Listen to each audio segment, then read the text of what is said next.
तो फ्रेंड्स स्वागत है एक बार फिर से आपके अपने fitter mechanical education YouTube channel पर। तो जो भी मेरे भाई नए आए हैं चैनल को सब्सक्राइब करके रखना, ताकि कोई भी टेक्निकल जॉब का अपडेट अगर किसी भी डिपार्टमेंट की तरफ से जारी होता है भाई आईटीआई और डिप्लोमा स्टूडेंट के लिए, तो उसकी फुल इन्फॉर्मेशन मैं अपने भाइयों तक सबसे पहले पहुंचा पाऊँ। तो फ्रेंड्स आज का जो टॉपिक है एक्चुअली वो डीआरडीओ टेक्नीशियन ए का जो रिक्वायरमेंट आने वाला है आईटीआई स्टूडेंटों के लिए 2022 में, तो उसकी फुल इन्फॉर्मेशन मैं अपने भाइयों तक सबसे पहले पहुंचाने की कोशिश करूंगा। ठीक है, एक्चुअली मैंने भी 2019 में डीआरडीओ टेक्नीशियन ए का एग्जाम दिया था, तो बहुत सी चीज़ें मैं आपकी क्लियर करूंगा कि एक्चुअली इसका सिलेक्शन प्रोसेस क्या रहने वाला है, इसमें किस लेवल के एक्चुअली क्वेश्चन पूछे जाते हैं आईटीआई स्टूडेंट के लिए। जो भी मेरे भाई डीआरडीओ में जाने का सपना देख रहे हैं तो इनके लिए वो वीडियो है जो बहुत हेल्पफुल रहने वाली है। ठीक है, तो पूरा वॉच करिएगा फ्रेंड्स, और एक एक चीज़ें जो है मैं आपको इसमें क्लियर करके बताऊंगा। तो फ्रेंड्स अभी जो है मैं डीआरडीओ की ऑफिशियल वेबसाइट पर हूँ। तो फ्रेंड्स अभी मैं आपको ले चलता हूँ ऑफिशियल नोटिफिकेशन के जो डीआरडीओ ने 2019 में जारी किया था आईटीआई स्टूडेंट के लिए टेक्नीशियन ए पोस्ट पर। ठीक है, तो अभी मैं आपको इसमें सारा कुछ इसमें क्लियर करूंगा कि भाई किस तरह से आपका इसमें सिलेक्शन प्रोसेस रहा था और क्या इसमें जो है आपका एलिजिबिलिटी क्राइटेरिया रहने वाला है। तो बहुत सी चीज़ें जो है मैं इसमें आपको क्लियर करूंगा। ठीक है, तो अभी जो है मैं इसके डीआरडीओ के ऑफिशियल पीडीएफ पे हूँ। तो आपका जो एडवर्टाइजमेंट नंबर रहने वाला है इस बार वो सेप्टेम्बर 10 रहने वाला है, क्योंकि 2019 में जो रिक्वायरमेंट आया था उसका सेप्टेम्बर 9 था। ठीक है, टेक्नीशियन ए पोस्ट के लिए। अब ये जो संस्था है ये DRDO defence research and development organisation government of India ministry of defence के अंतर्गत आती है। काफ़ी अच्छा रिक्रूटमेंट इसमें निकल के आया था डीआरडीओ टेक्नीशियन ए पोस्ट के लिए, तो लगभग सभी आईटीआई स्टूडेंट इसमें अप्लाई कर सकते थे। ठीक है, काफ़ी अच्छी इसमें नंबर ऑफ वैकेंसी थी और सभी ट्रेड की इसमें वैकेंसी निकल के आई थी। अगर मैं बात करूं तो भाई electrician, COPA, turner, fitter, machinist, welder, तो लगभग सभी जो है ट्रेड वाले स्टूडेंट इसमें अप्लाई कर सकते थे। ठीक है, तो फ्रेंड्स यदि मैं एज लिमिट की बात करूं तो एज लिमिट जो है आपका 18 से 28 साल जो है इसमें एज लिमिट रखा जाता है। ठीक है, एज रिलैक्सेशन की बात करूं तो एज पर गवर्नमेंट रूल्स आपको इसमें आपकी कैटेगरी के अकॉर्डिंग जो है एज का रिलैक्सेशन भी दिया जाता है। यदि आप एसटी, एससी, ओबीसी किसी भी कैटेगरी से बिलोंग करते हो तो गवर्नमेंट ऑफ इंडिया के रूल्स के अकॉर्डिंग आपको इसमें एज रिलैक्सेशन भी आपकी कैटेगरी के अनुसार दिया जाता है। ठीक है, अब इसमें मैं एक चीज़ और क्लियर कर देता हूँ कि भाई आपको जो एग्जाम सेंटर रहता है वो आपकी नियरेस्ट लोकेशन में ही एग्जाम सेंटर रहता है।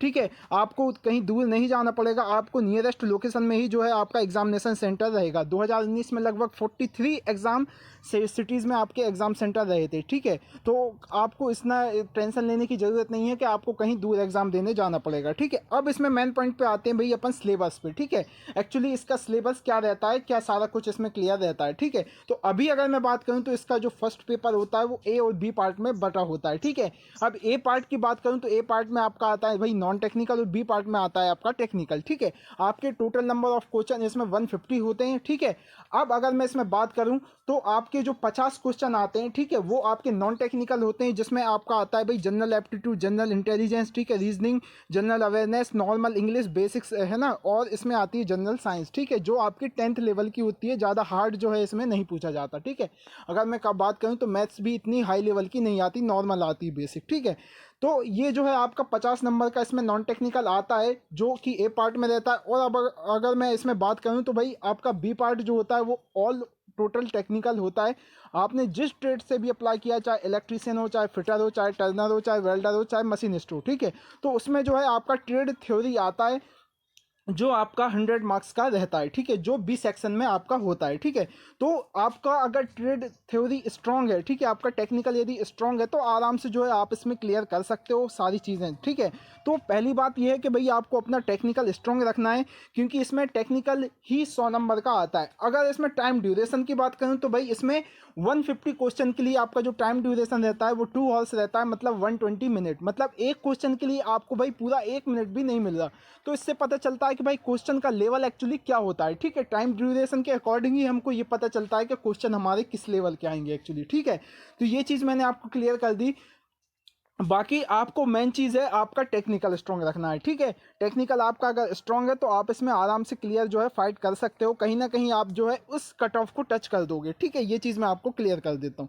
बाकी अगर मैं बात करूँ तो इसमें अब आपका जब रिटन टेस्ट क्वालिफाइड कर जाते हो देन उसके बाद आपका जो होता है इसमें ट्रेड टेस्ट, प्रैक्टिकल टेस्ट। ठीक है, अब जो स्टूडेंटों को ट्रेड टेस्ट और प्रैक्टिकल टेस्ट के लिए बुलाया जाता है डिपार्टमेंट के द्वारा, वो 1:12 में आपका रेशियो रखा जाता है। ठीक है, यदि आप अपना जो है रिटर्न टेस्ट क्वालिफाइंग कर जाते हो तो उसमें एक पोस्ट के लिए 12 स्टूडेंटों को जो है बुलाया जाता है ट्रेड टेस्ट के लिए। ठीक है, अब ट्रेड टेस्ट के लिए जब बुलाया जाता है तो उसमें से भी अगर यदि आपका भाई ट्रेड टेस्ट अच्छा जाता है, आप उसमें पास हो जाते हो, तो आपका जो ट्रेड टेस्ट रहता है भाई वो क्वालिफाइंग नेचर का होता है। ठीक है, आप अगर उसमें पास हो जाते हो तो भाई पास हो, फेल हो जाते हो तो फेल हो, ठीक है। ये आपका क्वालिफाइंग नेचर का होता है। बाकी आपकी यदि जो मेरिट क्लियर होती है वो आपके मार्क्स के अकॉर्डिंग ही रहती है, ठीक है। अब मैं बता देता हूँ भाई, ट्रेड टेस्ट के कोई मार्क्स तो आपके काउंट नहीं होते, लेकिन इसे पास करना जरूरी रहता है। यदि आप इसे पास नहीं करते तो भाई आप डिस्क्वालीफाइड हो जाते हो, ठीक है, आगे की प्रोसेस के लिए।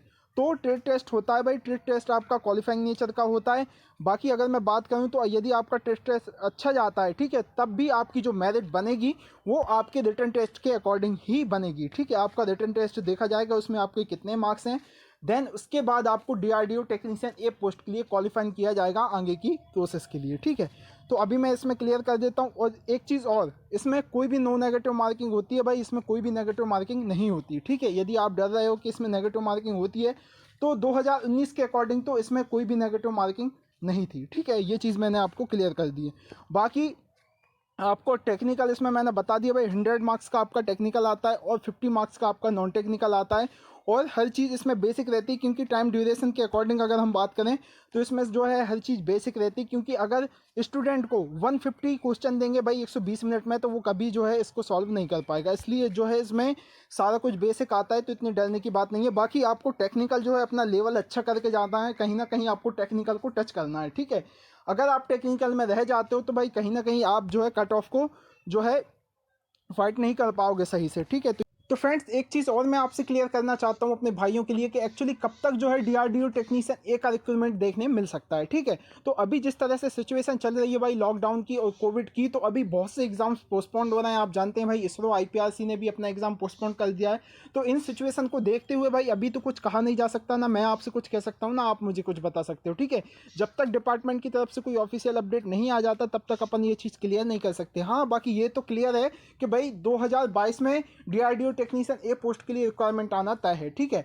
अब एक चीज और मैं आपसे क्लियर कर देता हूं कि भाई जैसे ही कोई ऑफिशियल अपडेट डिपार्टमेंट की तरफ से आता है, तो वैसे तो मैंने इसमें आपको जितना हो सका है मुझसे फुल इन्फॉर्मेशन दे दी है। बाकी 2022 के अकॉर्डिंग भाई क्या इसमें क्राइटेरिया आता है, क्या आपका सारा कुछ इसमें क्लियर रहेगा, वो ऑफिशियल अपडेट आने के बाद ही पता चलता है, ठीक है। अभी मैंने जितना बनाया तो भाई अपने स्टूडेंटों को सारा कुछ जो है सिलेबस क्लियर करके दे दिया है। तो फ्रेंड्स यही मुझे आपसे जानकारी देनी थी। तो फ्रेंड्स मिलते हैं अगले वीडियो में, तब तक के लिए अपना ख्याल रखें, तैयारी कंटिन्यू रखें। टेक केयर, जय हिंद एंड बाय बाय।